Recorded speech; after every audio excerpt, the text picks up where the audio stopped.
Hi, I'm Antonio Sala, and in this video we are going to discuss the analysis of the covariance matrix of a Gaussian process. And in particular, we'll discuss the interpretation of the Cholesky decomposition, Cholesky factor of a positive definite matrix. Covariance matrices are such, and that will yield a causal representation of my Gaussian process. Basically, we had a Gaussian process with a given mean and standard deviation confidence interval. Here we have three realizations of it, and the covariance matrix of such a Gaussian process was generated with this Butterworth kernel in the form of an exponential times trigonometric function. It's stationary because it only depends on the difference between 2 points in which I am going to evaluate covariance, and if I have a set of points, then all possible pairs in array x1 and array x2 are evaluated to form a covariance matrix with this nested loop. In this case, the covariance matrix is 241 times 241 because I am discretizing the process in these evenly spaced test points. The basic idea in variance analysis is that if I can factorize like this the covariance matrix capital K, then I can invent some standard normal latent variables. So if I throw the dice in 241 independent normal variables and I stack them onto a vector, the whole stuff will have identity 241 covariance. And if I think in what would be the covariance of Q times this vector of random variables, then the expectation of y transposed, which is the covariance matrix of y, replacing QXi expression, gives capital K. So these latent variables can explain the covariance we observe in y. I mean, the observables, let's say, the process we are studying is y, and the standard normal xi are non-observable variables that can explain the structure of the covariance. Are they real or not? Well, as matrix square root are not unique up to some orthogonal matrices, then these kind of explanations of the variance structure are also not unique. In a previous video, we diagonalized the covariance matrix, and these principal components were a matrix square root with a particular orthogonal structure, and that is called principal component analysis in multivariate statistics. And those principal components are like, this kind of sinusoids. And now we are going to discuss the interpretation of the Cholesky factorization. Which is the Cholesky factorization?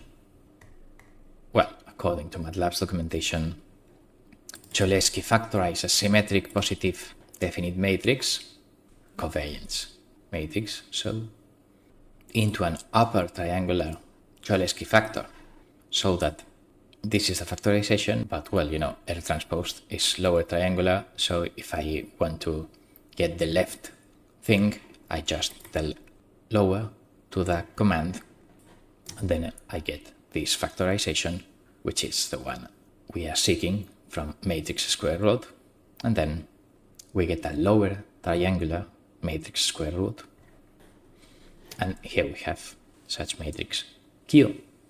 So, which is the meaning of the matrix? Well, first we can check that Q transposed is the covariance matrix, apart from numerical round-off stuff. Well, it's a matrix square root up to the 15th decimal digit. So, what do these latent variables mean?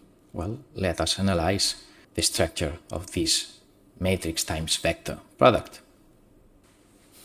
Well, if Q is triangular and Xi is a vector, then here we have QXi, all the elements. So for instance, Xi1 multiplies by q11 to get y1, the effect of c1 into y2 is q21, and so on. Each random variable gets multiplied by the columns to compute its share on the overall randomness of each of the 241 random variables in y. C2 is multiplied by the second column, and this is why this has an interpretation of, let's say, a causal process, in the sense that the first one influences first and all the following outputs y. C2 does not influence the past, let's say, y1. C2 influences only from y2 onwards. C3 influences from y3 onwards. So this kind of fact that each of the random variables only influences the following ones in a list and not the previous observations y, then okay, we may interpret that as a causal relationship, in the sense that the effects of things are felt now and in the future, but not in the past, if this were, a time series. In fact, if we develop the matrix product, well, we get y1, this c1 plus 0, the rest. y2 is q21, c1, q22, c2 plus 0 times the rest of variables, y3, and so on. So this is a triangular structure that, as I said, we interpret as a sort of causality. Good. So let us plot the columns, because they are the influence of each of the latent variables on my observable outputs y. And then if I plot a lot of columns, 1, 2, 3, 4, 5, 6, until 200, let's say, we have this plot. And, well, it's kind of a discovery that this is the first one, second one, third one, but, okay, from the third onwards, or, maybe the fourth onwards, once, let's say, some effect of initial conditions or finite window effect in signal processing computations, then, as my Gaussian process was stationary, then we see that the effect of the random variables also converges, and we get the fact that all columns are the same shape, but just displaced. Once I get rid of the first handful of columns, then all of them are just the same as the previous one, but displaced one element down in here, or one element right in this plot. So, apart from these first samples, once we get into stationary state, let's say, the effect of each of the latent variables is, let's say, time invariant. The effect of the variable number 81 is the same as variable number 80, just one instant, let's say one sample later. So in fact, this is sort of the response of a linear time invariant system. Let us delve further in the details. The idea is the following. If I discard, let's say, first 99 columns, then column 100 is just 99 zeros and one number, which I will call H0. And another number, H1, H2, H3. H0 will be, of course, in the position 100, 100 of my Cholesky factor. Column 101 will be 100 zeros, then H0, H1, H2, and so on. Column 102 will be 101 zeros, and the same H0, H1, H2. So this is the structure, except the first handful of columns that arises from examining this figure. Well, of course, not from examining this figure, but from suitable theorems, which are out of the scope of this introductory material, of course. But then, this was the column view, let's say, same column displaced, but now let us look at the row view, in the sense that we wish to inspect how to compute, let's say, the y102. Well, in that case, of course, we will have some more zeros to the right if we look at the row, and then, well, we see that the structure of the row is sort of the same as in the column, but okay, instead of going downwards, 8, 0, 1, 2, it's going leftwards, 0, 1, 2. So if we develop the expression for QC in the 102 row, then we see that causality tells me that latent variables 103, 4, 5, etc. will be multiplied by 0. This is the meaning of these zeros at the end of this triangular matrix. Okay, it's a triangular matrix. We name it causality, but it's, matrix multiplication.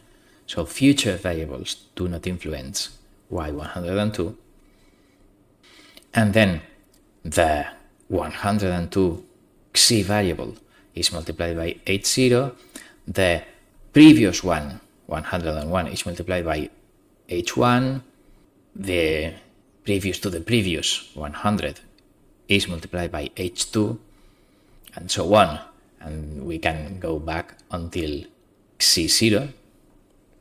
But okay, if we are very far away of my initial columns, then the h coefficients, h0, h1, h2, h3, are the numbers in this yellow thing. But if we are far away, h coefficients tend to 0. We are in steady state, let's say, and then, okay, developing this formula, well, look that the subindex, just all of them add 102. 102 plus 0, 101 plus 1, and so on. So variable 102, y102, can be expressed, let's say, from the sum from 0 to 102 of variable 102 minus s times hs. This is the condensed way of writing a very long summation that, as I said, in theory, we reach steady state, and this formula is true only when we go back an infinite amount of time backwards, so that any finite window initial condition stuff has vanished. But okay, that's kind of the theoretical limit argumentation. In here we see that infinity can be approximated once, let's say, we are computing the variables from here onwards, so that the effect of the first 2 or 3 strange columns has vanished. But as I said, formally it's infinity, and this kind of expression is called convolution formula, and in fact it's the way of computing the output of a dynamic system whose impulse response is given by the coefficients of h. If that sounds familiar to you, you can just pause and think for it a little while. If this is Chinese to you, just think on what a curious interpretation of a triangular matrix. But for those of you that know what an impulse response of a discrete time dynamic system is, then the Cholesky factor, apart from the first columns, expresses the observable output of my Gaussian process as the output of a linear time-invariant filter with impulse response h to a stream of standard normal random variables. So this is the convolution causality interpretation of the Cholesky factor. But of course, I am not delving further in this convolution stuff for brevity. But each of the columns we are representing here can be interpreted as the impulse response of a filter. So when that filter receives a stream of standard normal random variables, it produces, of course, after adding the non-zero mean, this kind of realizations of my Gaussian process. This figure is just an illustration that somehow rows are in the opposite direction of the coefficients than columns. Ones go top down, the other go right to left. So drawing rows and columns have this kind of reverse ordering, but okay, if I extract just one of them, this is the convolution kernel impulse response of the spectral factor that generates my Gaussian process once finite window initial condition effects vanish. And these are the kind of convolution formula we get at the end. And of course there is a continuous time extension, but okay, that's kind of much trickier, out of the scope of this material. We will now generate an animation of this causal generation of the Gaussian process of this stream of random variables to a filter, let's say, by executing some code I am not going to discuss in detail. So these three windows appear, which are sort of the same as the ones we used in the Calhoun-Loew principal component analysis. In fact, the code is basically identical. So in here, we are showing each of the rows of my Q matrix, the effect of each random variable, but scaled to unit amplitude. In the top left, we are plotting the actual row, so it is correctly scaled with the standard deviation and the amplitude it must have, given by the Cholesky command. And then in the bottom plot, we are multiplying this component by a standard normal random variable to get the actual contribution to a particular realization we are building component by component. So this is with one component. Second component has this shape, and well, when I add the effect of two components, it's like this. Third component, here we have it, and then here it sits in red. We have the component times a random normal, adding up to the dark blue line. So fourth component, fifth component, sixth component, and as you can see now, all components have the same shape. Here and here, this cyan one. All components influence on past variables are 0, so the realization at the left of this vertical green line is concluded. The part of the future is the prediction if the rest of latent variables had 0 value, but as we incorporate more and more latent variables, then the realization is built from left to right. So at the left of the green line, the realization is finished, and we incorporate this latest component times a standard normal further and further to the right as my construction of my Gaussian process realizations progresses. So if I let it run,